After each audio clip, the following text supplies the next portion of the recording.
Welcome to the Ray Amanat Show. Wake the fuck up for marathon.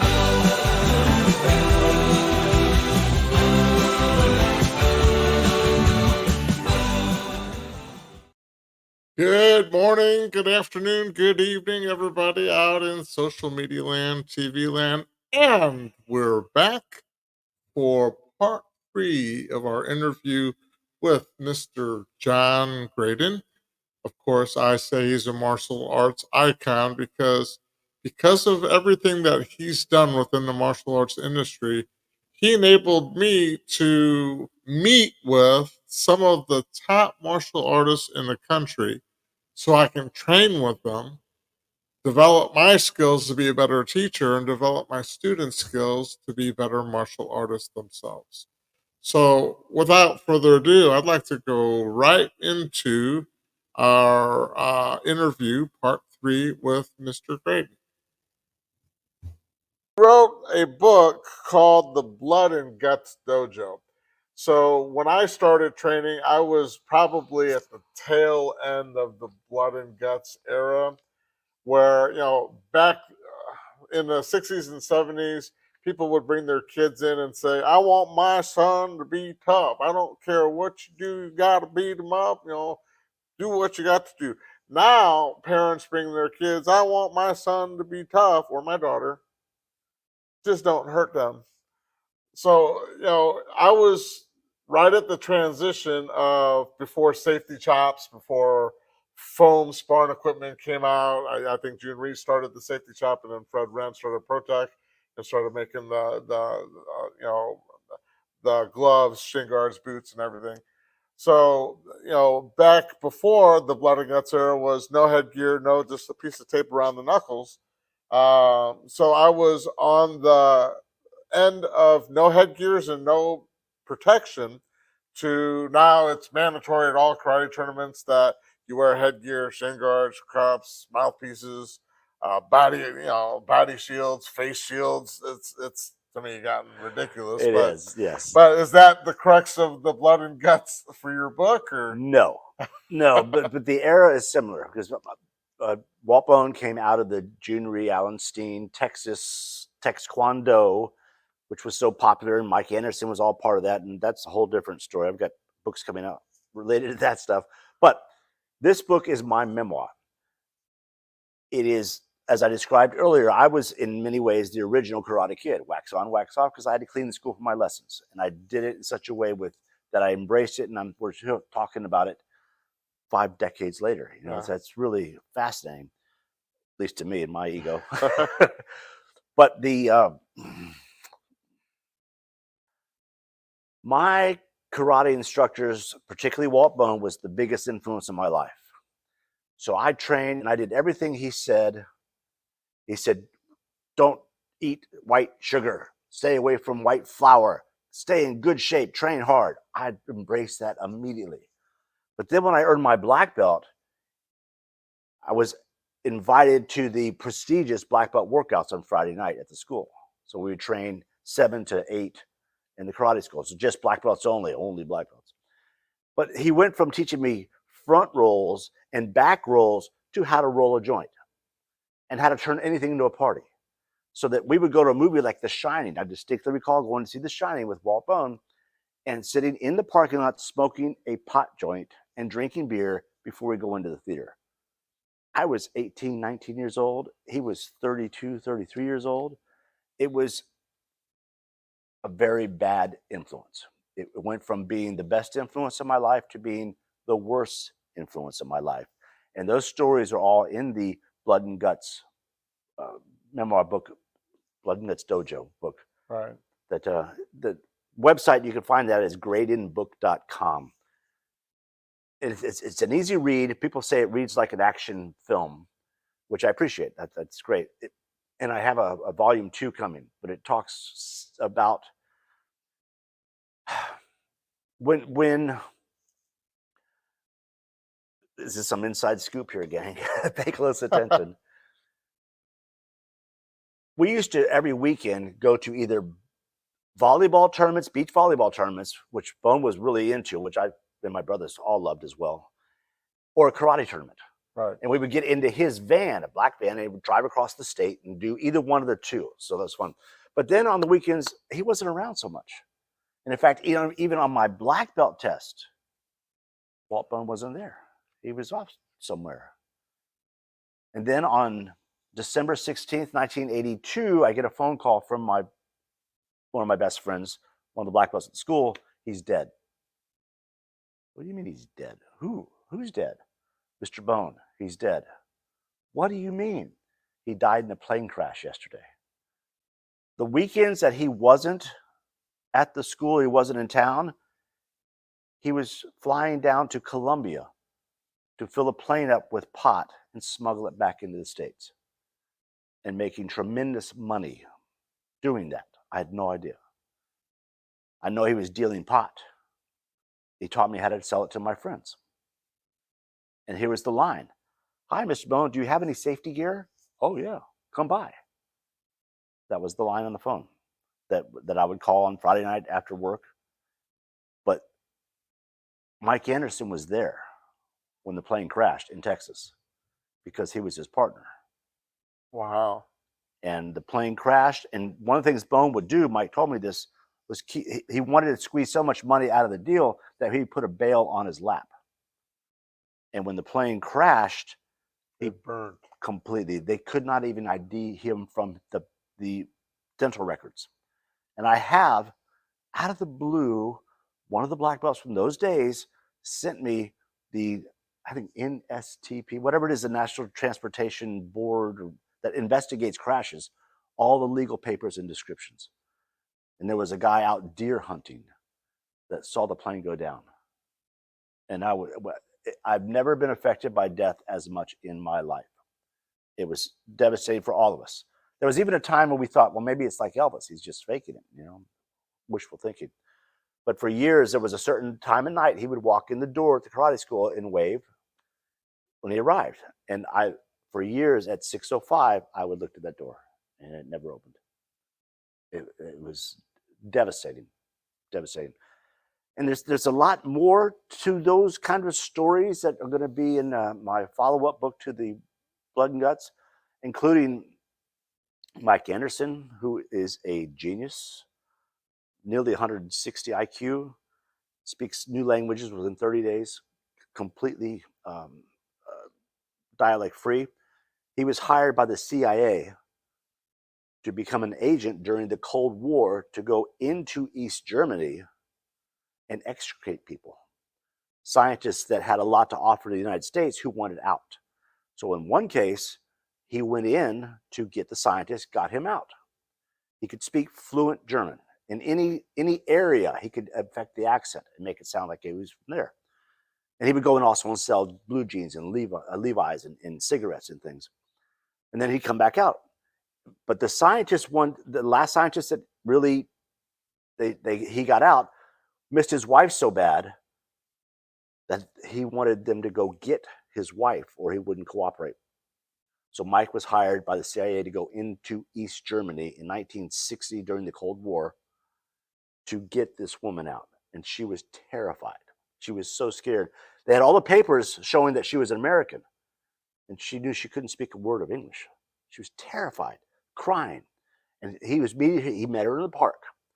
And then a police car drives up. And the two police officers get out, and they could see that she's crying. What is wrong with her? What's wrong here? What's going on? Mike knew that he was going to go to prison or be executed. So he killed them both within seconds, barehanded. Broke a guy's neck, chopped the other guy in the throat, and then stepped on him. And then he put them both into the police car, so it looked like they were just sitting there sleeping. And then the girl took off running, and he left and got out of the country. Came back to the States. There's so many layers of the martial arts that are fascinating, terrifying, and in many cases completely misleading. I firmly believe, and this is getting away from those kind of stories and going back to the idea about the influence of Asia in the martial arts, I think that if Shotokan, which is a great system, I love the forms, had come not from Japan, Master Wang from Japan, but from Joey Buttafuoco in the Bronx. They wouldn't have paid any attention to him. The East has had the West in hypnotic trance Right. for decades. Well, hold on to that. We're going to have to end this segment, and we're going to come back for segment 3.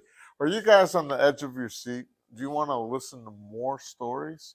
So we're going to go to, you'll have to come back and listen to our final segment with Mr. John Graden in segment 3. Well, being that this is segment 3, because all the segments overlap each other, let's continue with Mr. Graden.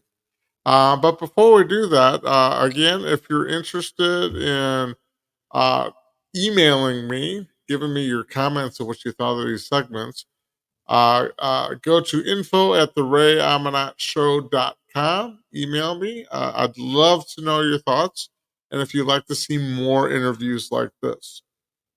We'd also like to thank the OBBM Network.tv for sponsoring and syndicating us. You can go to OBBM Network.tv, search for The Ray Amanat Show, and check out all of our previous episodes. We're racking them up, and we've got more coming. Let's get back to Mr. John Graden. Look into my eyes. And we're back. So this is segment 3. You were the last part of segment 2. You were talking about if martial arts didn't come from Eastern cultures, if it was from somebody here. One of the things that I pride myself as far as an American is Americans can take anything from any culture, in my opinion, and make it better. So you look at the Olympics.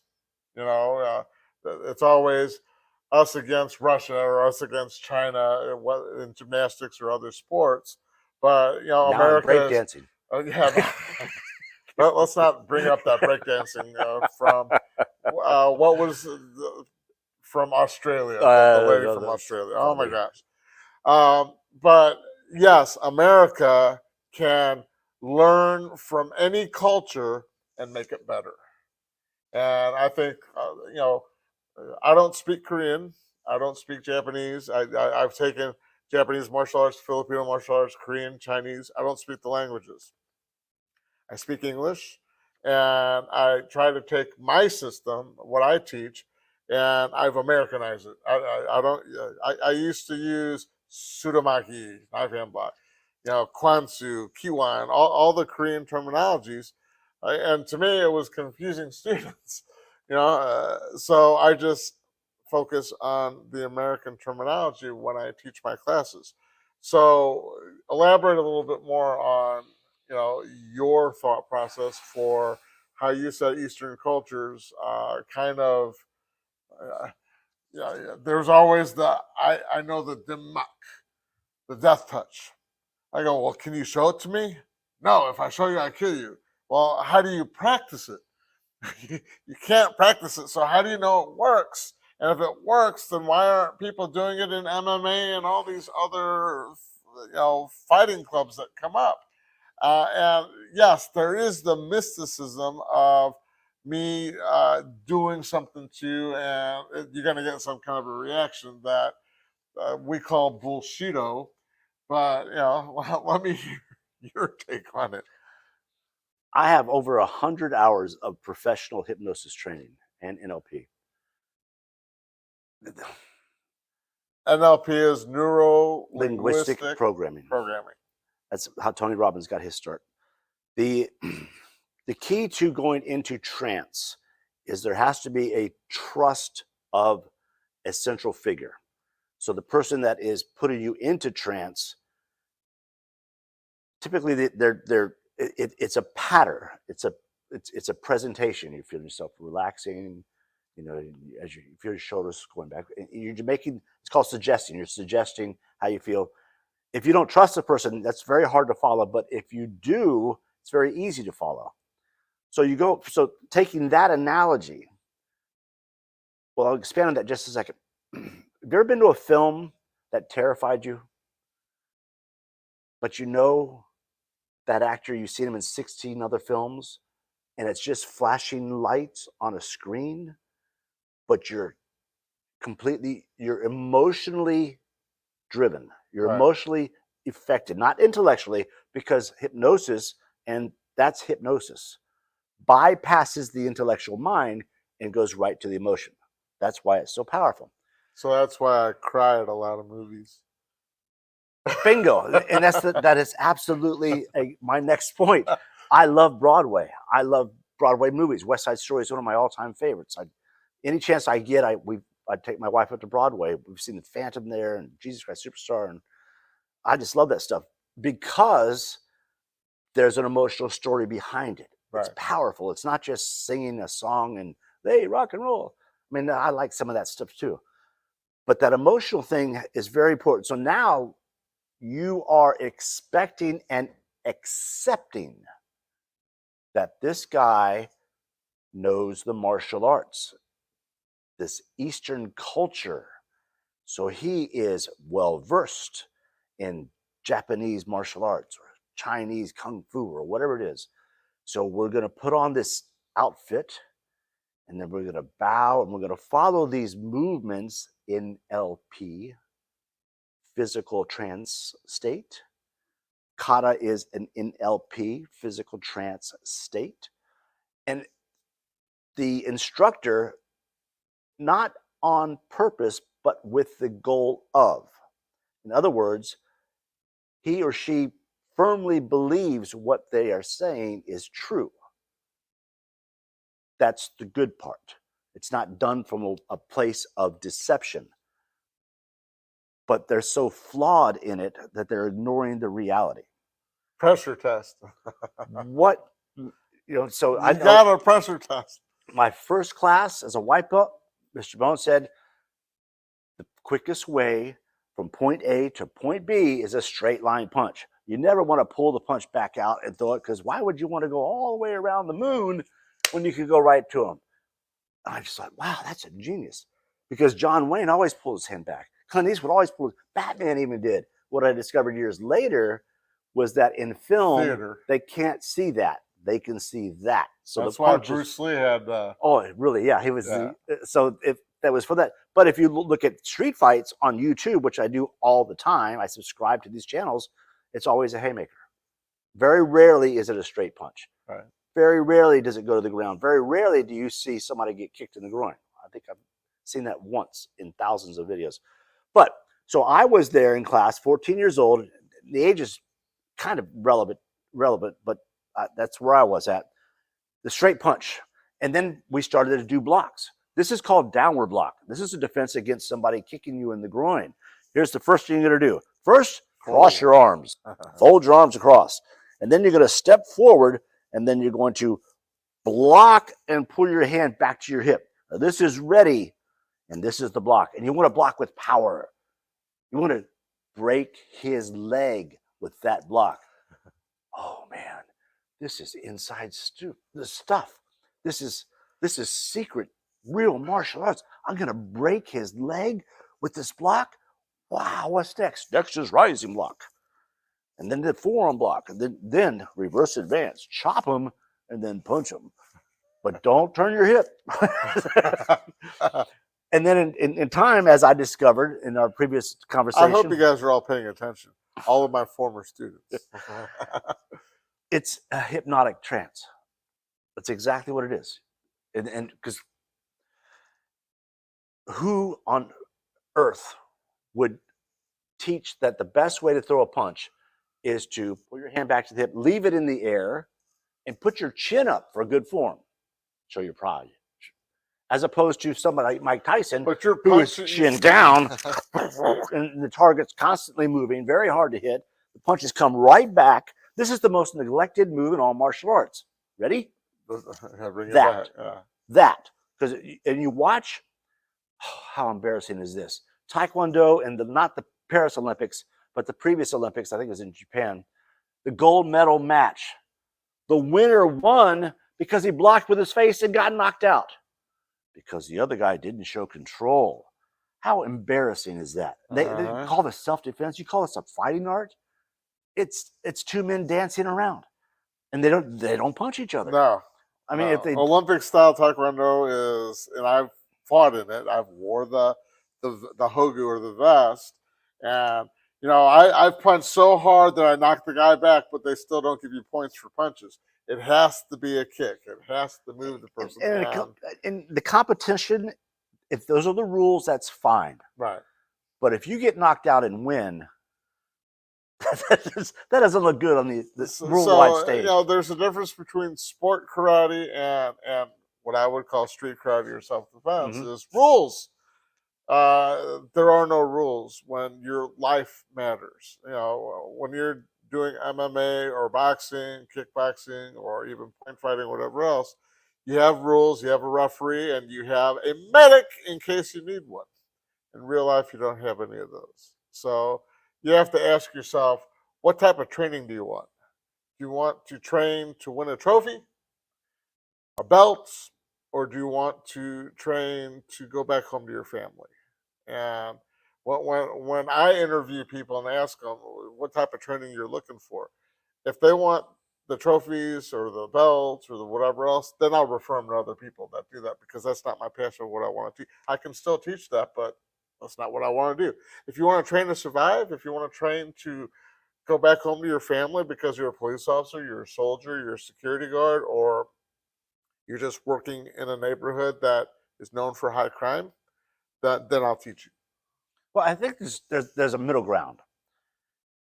If you enjoy sport martial arts and understand the limitations of what you're doing, we were doing this competitively, right? Like you're playing volleyball. Like in the game, there are rules that apply to it, and then there's self-defense, which is a whole different world. And I think that there should be a balance between the two. But if you choose to do this type like taekwondo competition or forms of things of that nature, there's absolutely nothing wrong with floor exercises and gymnastics. What's the practical use of that? It's like a kata. It's the same thing. It's a movement art that's beautiful. It's fun, but make sure that you understand that's all it is. It is not a fake. Well, I guess it depends on how you define the word fake. But in a fight against multiple opponents where you're blocking one guy from this, there's the whole practical element of it is a myth. But the physical benefits of doing it's bilateral coordination. Every time I throw a side kick with my left side, I go with my right side. So you develop that bilateral coordination and muscle memory. To that degree, it's wonderful. Yes. Yeah, I agree. So we got to wrap things up here. You launched blackbeltscoach.com, which is your current venture that you're doing now. You want to tell everyone what that is? Well, Black Belt Coach is really an extension of what I've been doing for decades. And this is helping people in the martial arts and outside the martial arts in both personal and professional development. I have a lot of experience on both sides and how they cross over at times. And I'm also working on a curriculum called the Rapid Confidence course, which helps young people, particularly teenagers and college kids, learn critical skills that were never taught to me, that are taught to most of us. In fact, everything from verbal de-escalation to social skills, like how do you introduce yourself to somebody? How do you introduce person one to person two? Which one is the more important, so to say? How do you deal with that?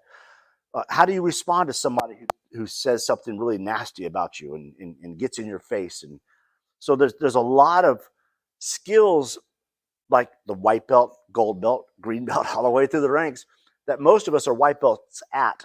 I was never taught how to introduce somebody else to one of my friends. I was never taught how to introduce myself to somebody, how to make eye contact. It wasn't until I was in my 30s going to business seminars and talking about networking. That's when I started to realize that. So everything from ethical decisions through social interaction, dealing with social media, and basically learning how to make smart decisions. Because typically in our everything's a click away world, people seek short-term gain which usually ends up in long-term pain.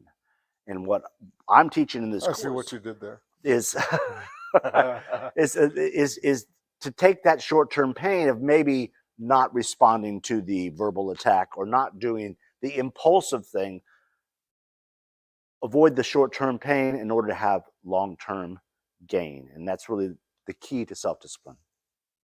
That is awesome. So again, if you want more information, go to blackbeltcoach.com. Again, that's blackbeltcoach.com. And I'll have that on a slide at the end of the show so that you guys can get a hold of Mr. Graden and pick his brain and get some more stories from his past that we can go to dinner and just talk all night. It's back and forth. I'm intrigued. I want to learn more. Thank you so much for taking the time. My pleasure. I expected to just do one episode, but we had to do 3 because Tad verbose. to do you justice for everything that you have done for martial arts schools. I wanted to do an interview that really pays homage to Thank you. what you've done and how much you've sacrificed and given, and hopefully this will give some back. Wonderful. Thanks so much. So thank you for watching. Thank you for My coming pleasure, out Ray. here. We'll see you on the next episode of The Ray Amanat Show. Square block. Ta-da. You got That it. looks like a bunch of bull spit.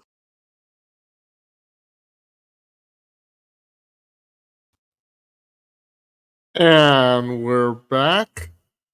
I hope you guys really enjoyed my time and my interview with Mr. John Graden. If you have any questions, you can always email me at info@therayamanatshow.com. That is my time. Thank you for watching. Send me some comments, some feedback, and we'll see you on the next show. Welcome to the Ray Amanat Show with the talk of America.